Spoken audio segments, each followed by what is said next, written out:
If you have found yourself watching this video, it is not by coincidence. Take just a few minutes to listen, and I promise what you're about to hear will change the way you see yourself forever. By the end of this short video, you'll feel lighter, freer, and more in control of your own life. Are you ready? One early morning, an old sage retreated into the shade of an ancient tree deep in the forest to reflect. As he sat in silence, he heard a crow perched on a dry branch, crying out in sorrow. The wise man looked at the bird with compassion and asked, "Why do you cry, my friend?" The crow sighed deeply before answering, "I am the most wretched of all creatures. People throw stones at me, dogs chase me out of their yards. My feathers are dull and dark, and I am despised for it. I wish I could disappear. I wish I had never existed." The sage nodded, taking a moment to respond. You cannot control what others think of you, nor can you dictate how they should treat you. If you expect the world to bend to your desires, you will always suffer when reality does not meet your expectations. But tell me, if you could change your form, what would you choose to be? The crow responded without hesitation. A swan. A beautiful, pure white swan. Everyone admires swans.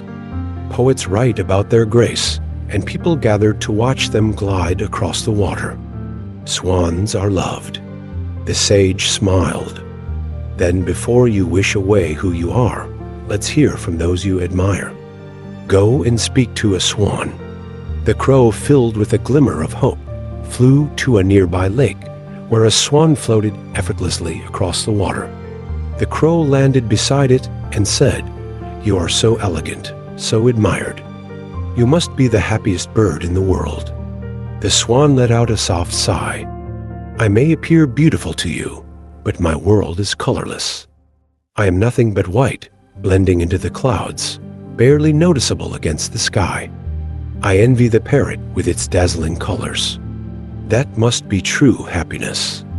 Intrigued, the crow took flight again, seeking a parrot. When he found one perched on a branch, he said, "You are vibrant and admired by all. You must be the happiest bird in the world." The parrot ruffled its bright feathers but answered solemnly, "These colors are my curse. Because of my beauty, people trap me in cages.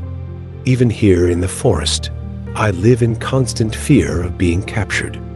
But the peacock, he is different. No bird is as magnificent as him. People worship and protect him." With growing anticipation, the crow set out on a long journey to find a peacock. He finally spotted one in a temple garden, surrounded by admirers. People threw food at its feet and marveled at its splendor. The crow watched in awe, convinced that he had finally found a truly happy creature. When the visitors had left, the crow approached the peacock and said, "You are the most beautiful bird in existence. People adore you. You must be the happiest of all." The peacock, with a heavy heart, replied, "They admire me, but they do not set me free. My beauty is my prison. My feet are shackled with golden chains. They pluck my feathers for their ornaments, forcing me to dance for their entertainment. Do you know what I long for, dear crow?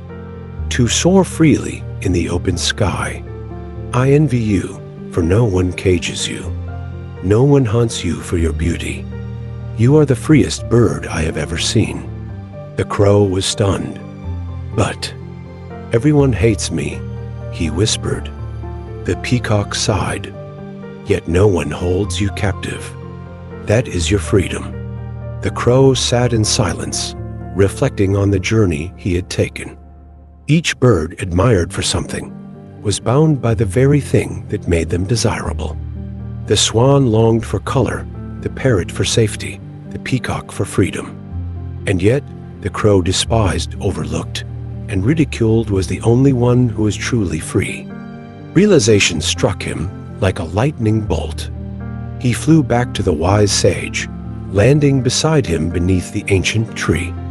"Now I understand," he said. The beauty of a bird can become its burden. The colors of the parrot trap it in fear. The splendor of the peacock locks it in chains. But I am free. I have always been free.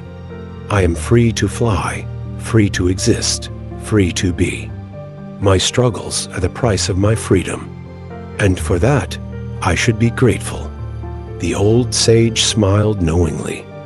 The greatest poverty is not having little. It is always wanting more. The deepest prison is not built from steel, but from comparison. And the strongest chains are not made of iron, but of gold. The crow, once burdened by self-doubt, now embraced himself fully. From that day on, when he looked at his reflection, he no longer saw a dull, unwanted bird. He saw a creature as boundless as the sky, as free as the wind, and as rich as the life he chose to embrace. As he soared high above the trees, he observed the world from a new perspective. He saw how other animals lived, each with its own struggles.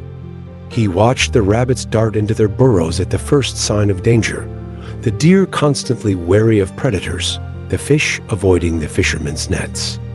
Every creature had its burdens, but also its own unique freedom. The crow realized that he had spent too long believing his life was the worst, when in truth, he had never stopped to see the blessings within it. He was free to go wherever he pleased, free to witness the rising sun over mountain peaks, free to feel the wind against his feathers, free to live without the expectations of others.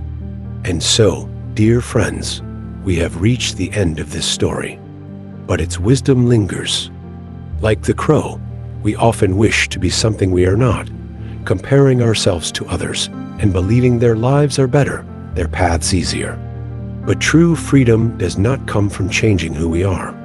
It comes from letting go of who we think we are supposed to be.